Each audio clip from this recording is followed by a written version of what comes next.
Howdy, folks. This is going to be the first in a new series we've been putting together. Unlike the road tapes, we have more than one clip that my editor thinks is usable, so I promise that more pieces will be coming soon. It's another video-less, audio-based piece, so in exchange for that, I offer you more pictures of the beautiful Nobu, interspersed with some cool nature shots of Wyoming, and occasionally pictures of my made-for-radio appearance. In this piece, I talk about education in Wyoming.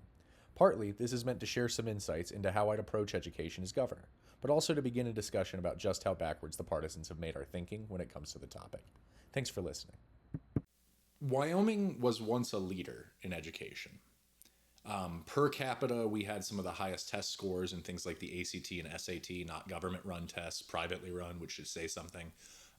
And we have consistently created some of the best people, not only in your traditional education space, like going into college, reading, writing, arithmetic, but also technical education. Schools like WyoTech are fantastic. But in recent years, we've been robbing money from them. We've been changing what you're allowed to teach. And we've been doing a lot to limit teachers themselves, but also parents and families. And we've been restricting their choice. The two parties have been lying to you. One of them wants you to think that the only way to help the kids is by having strong public schools. The other one wants to tell you the only way to help the kids is by investing in parent choice and equipping families to make the choice that's best for them. I'm here to tell you that both are true.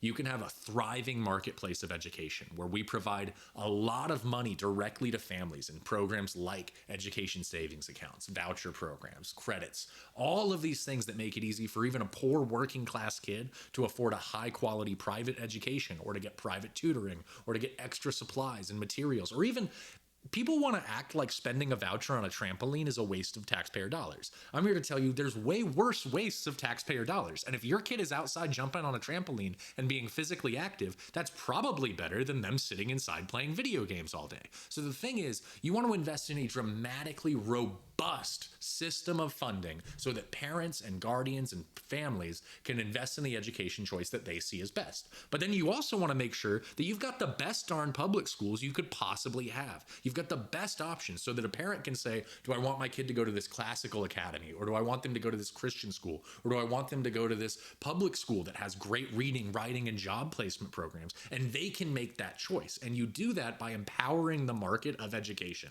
Now, getting a little bit more into the weeds, there's some curriculum stuff that needs to change. Right now, we're so busy trying to make sure that kids can use computers and work in the modern world that we're not teaching them to read and write. We're not teaching them history. Plot twist, America. Kids can figure out a computer because it's how you play video games, okay? I promise the kids will figure computers out. What they also need, though, is to know how to read. The way that schools started teaching reading at a certain point was instead of teaching things like phonics and the fundamentals of language, learning the building blocks so that you could read any word, they started teaching to the test, and they started teaching kids to memorize lots of words and go, if you don't know it, just guess. It's got an F and a UCK at the end, so it must be fire truck. That's right. Instead of learning that there's a whole bunch of words with an F and a UCK at the end. What you want to do is you want to work on the curriculum. You want to work on the fundamentals of teaching. And the thing is, teaching kids isn't actually hard. We know how to do it. The science of teaching is like pretty established. So we got to get back to some good curriculum in the public schools. We got to get back to empowering parents to make the right choice with private schools, charters, and just be a yes and state on education. I want all of it. And then it goes beyond that too. I want to see us investing in more shop classes, more STEM classes, more opportunities for kids who don't necessarily like to sit in a class for 8 hours a day, but who like to do stuff with their hands, because that's what makes Wyoming great. If we're going to have a thriving stewardship economy, we need people who are out there learning about the environment, learning about the ecosystem, hiking around. You want an extraction economy where we're getting lithium out? Well, we darn sure better be teaching kids how to mine, right? And on and on. Agriculture, I want animal husbandry out the wazoo in our schools. I want killer gardening classes. I want to see kids growing their own food and providing for their own meals most of the time even. Like, we could do something that has never been seen in the world before by investing truly in a robust education, truly in the future of our children. And here's the thing that's crazy. We can do it cheaper than what they currently spend on schools. They waste so much money in education. But if you're worried about paying for it, we can also just like build 3 fewer missiles a year and pay for all the schools we need, right? But that's neither here nor there. The point is, if you're worried about paying for it, I promise the money's there, and we can have a robust education system that works for all families, for all children. Getting a little bit into the weeds on something else here. Wyoming has one public university that's 4 years, but we also have some of the best community colleges in the world. We have some of the best programs for things like nursing, rural nursing programs, right? We need to be investing in that too. It's not just invest in technical jobs, technical careers, electricians, carpenters, welders, mechanics, things like that. It's also investing in making sure that all of our public institutions like Casper College, Northwest Community College, I think there's a Laramie College in addition to University of Wyoming, right? We want all of those to be the best that they can be. And then this is a big thing that we were talking about earlier, but after you're done with your education, whether you are done after 6th grade or you're done after 6 extra years in university getting your PhD, there needs to be a job for you here. We are doing such a bad job in Wyoming of educating our kids and giving them jobs here. So often we educate our kids and then send them elsewhere so that they can go actually earn back the money. And so that's its own thing. We also need to change how we pay for colleges in the first place, because if you don't solve for why it's so expensive to begin with, you're just going to create a bigger bill for the government. So I'm not saying that you shouldn't have good public investment in education, but like, you could also just make it cheaper and then regular people could afford it themselves, or getting a loan wouldn't be crippling, right? So this is one of those things where the institutions that we have, the parties that we have lied to you for years and tried to make it seem like you have to choose good public schools or good private options, that you have to choose just pay for college or nobody goes to college.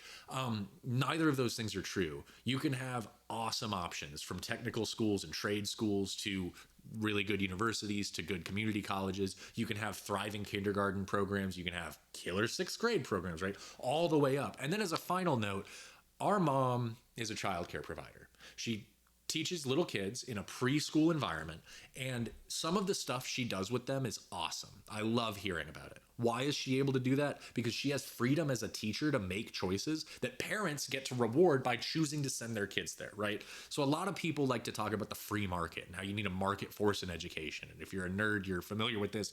If you're not a nerd, you've probably heard some different kind of propaganda about it. The thing is, you have got to empower parents and families with money so they can make the best choice for where they want to send their kids. If you have a bunch of broke people who can't afford anything but a crappy public school, that's where their kid is going to go.